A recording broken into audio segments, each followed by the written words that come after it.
Welcome to this edition of the Million Dollar Mastermind podcast. This is where we pick the brains of high achievers from all walks of life and get their hard-earned, real-world insights on winning. I'm your host, Larry Weidel. Hello, Gurpreet Singh. Thanks for joining us. Thank you for having me. And you got an exciting story for people that are locked in jobs behind a desk and wanting to get out behind the desk. And you see people having a business of their own, and you just feel like you got more potential than your current career, your current opportunity, your current job offers you, but you don't feel like you're in a box and you're in a routine, you're successful at it, you've got obligations. And so a lot of questions about how you make the transition, which industry would you go to? That's issue that we want to provide some light on and show people that it's compounded if you're female. Mm-hmm. It's compounded if you have a different background, like an Indian background. Is it an Indian background? Is that what yours? Yes. And so we'll get into that story about all of that compounds and ups the complexity factor. But you're living proof that this can happen. You can do it because you went from the 5 years of being a computer programmer to where now you have built a regional powerhouse organization in financial services in the most competitive marketplace in the country up in the Northeast. And with 20 offices, 1,000 people, and you're on the verge of a huge growth surge and unlimited market opportunity. And so you position yourself very, very well. Great fundamentals and foundation in place. But where you've come so far is astounding. So we're going to dig into that and see if we can let people pick up some answers that they can put in their toolbox of ideas to use when they run into some of these kinds of problems. So talk about at what stage of your life did you get into computer programming, that job, and what led you to it? Because I would imagine you were probably pretty excited to get that job. Yeah, absolutely. When I was 12 years old, they started a program in my junior high school where they introduced computers and computer programming. And they said, listen, you can come early, 7 a.m., and we'll be teaching you these skills. So that's what I signed up for. And as I went through junior high school and high school, I went to business high school. And they kept continuing to teach me these things. And then that's what I decided to go into in college. And why did you like that? Why did that stick out to you rather than sports or music or art or something like that? Well, it stuck out to me because I didn't want to deal with a lot of people. So this was behind the desk. You're doing your programming and you're working very little with people. You're working more in programs. And at that time, I was not a people person and I didn't want to interact with a lot of people. So that was the perfect fit for me.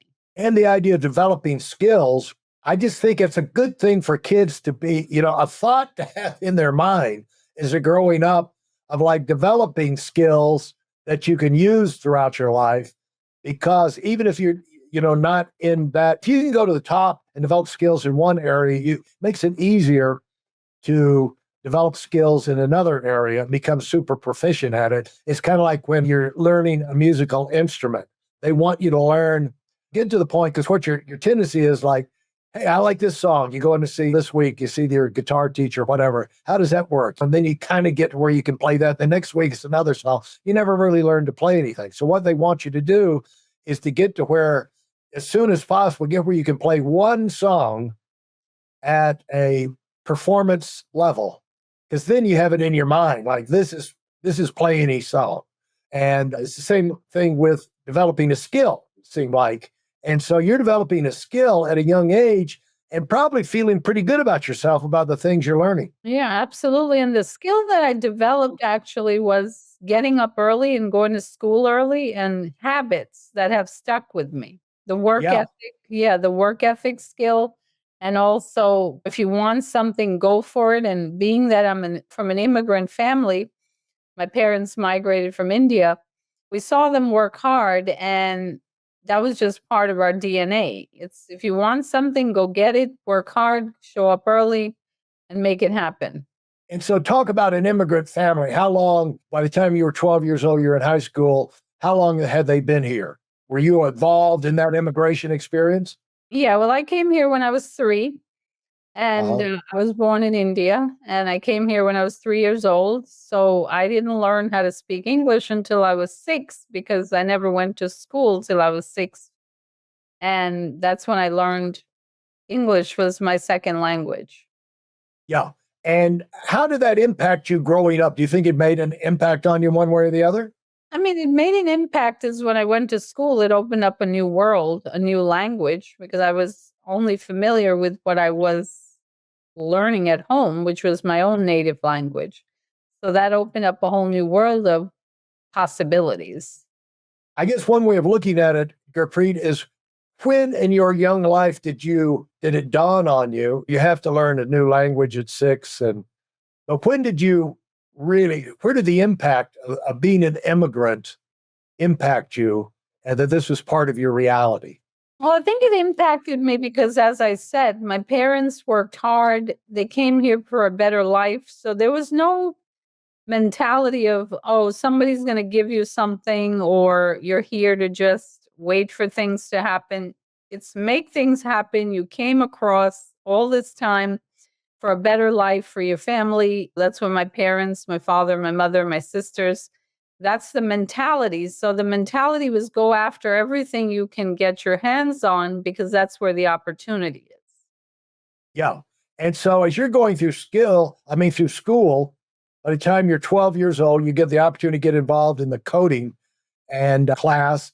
And that basically forced you to now get up early, develop some discipline, and that stayed with you. I mean, so you were doing this all the way through high school?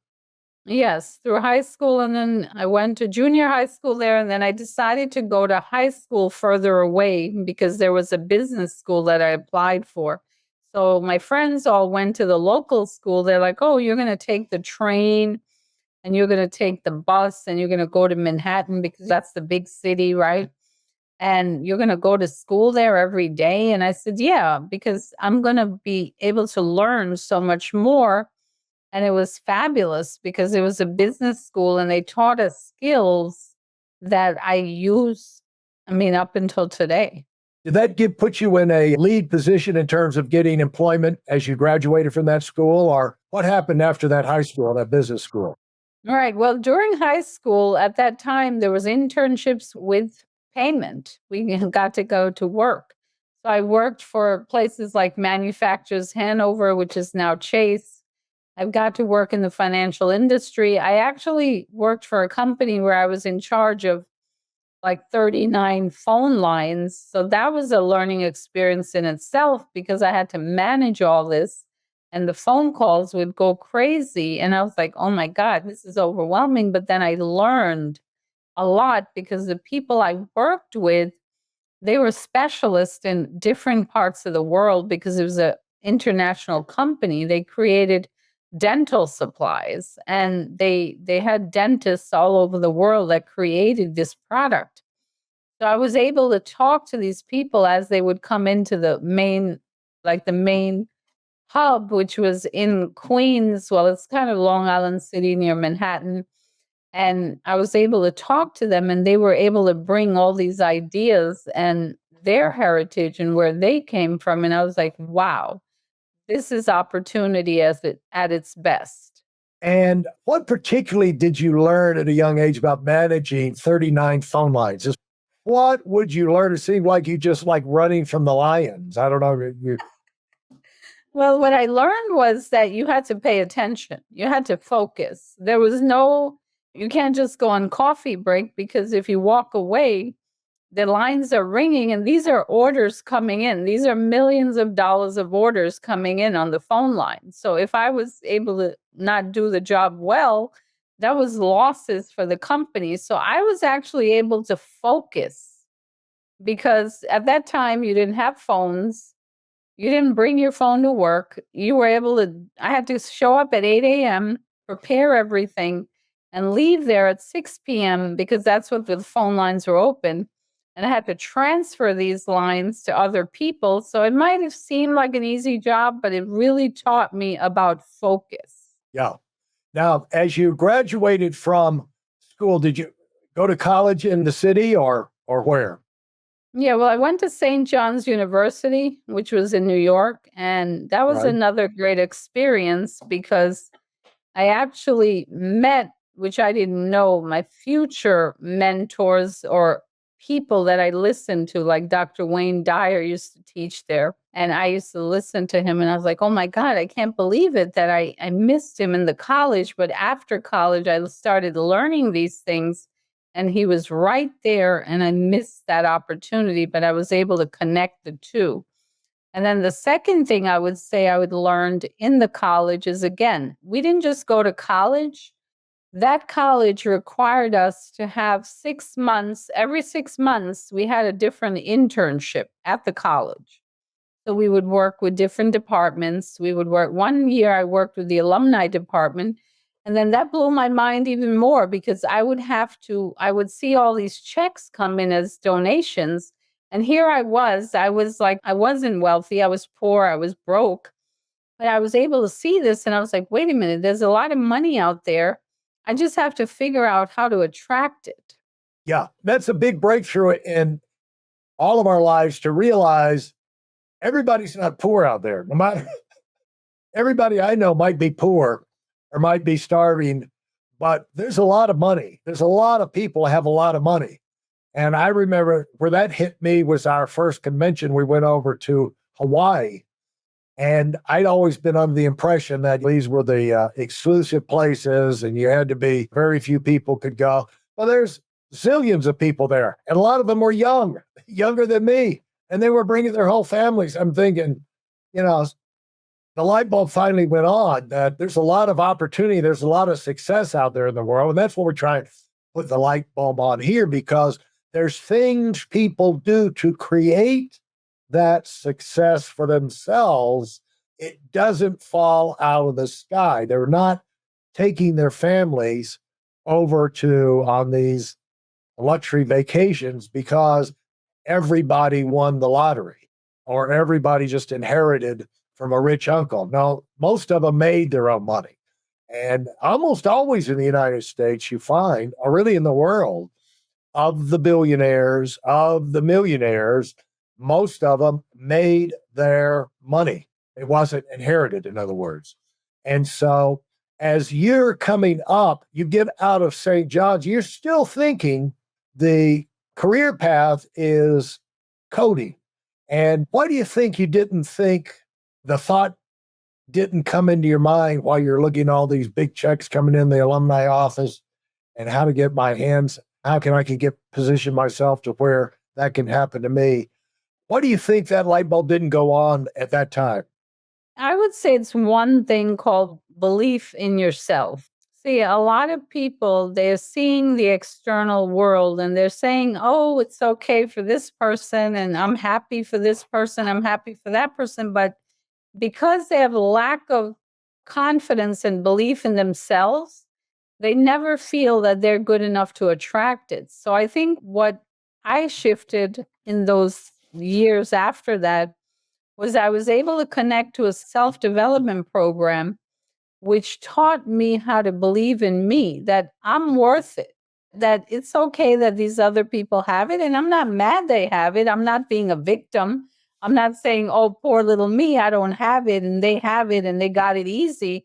No, it was digging into the habits of successful people and say, if I duplicate this, then the universe is going to give it to me too. Yeah. Well, now you go out and the main thing is you're getting mentally stronger, you're developing your social skills, you're developing your technical skills, and you go out and you get a pretty good job in coding.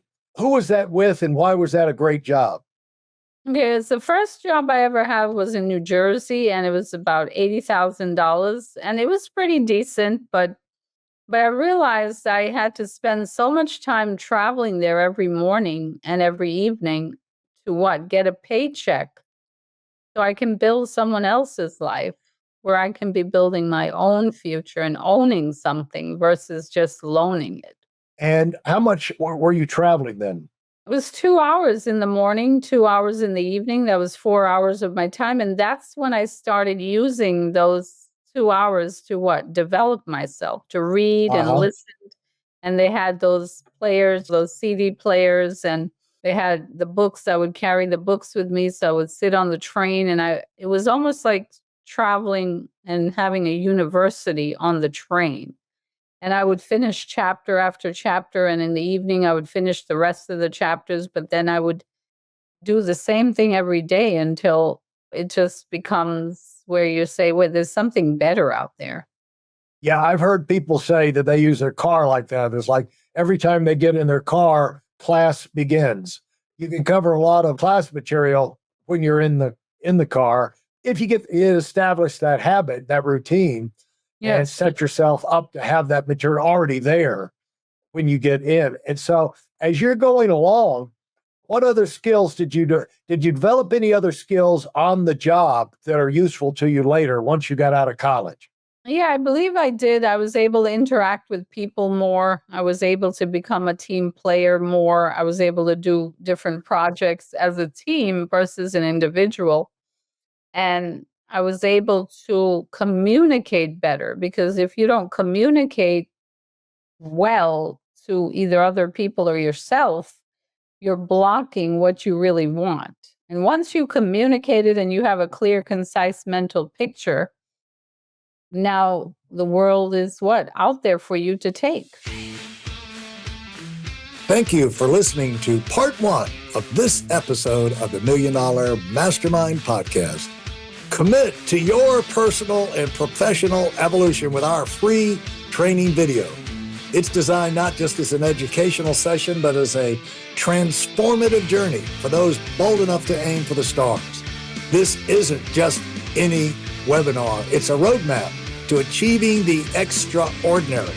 It's tailored for those who dare to dream big, and yes, it is completely free. Join us in a network of ambitious professionals ready to take their careers to a new heights. Secure your spot now at weidelonwinning.com, and let's unlock your potential together. Thanks for being part of this community.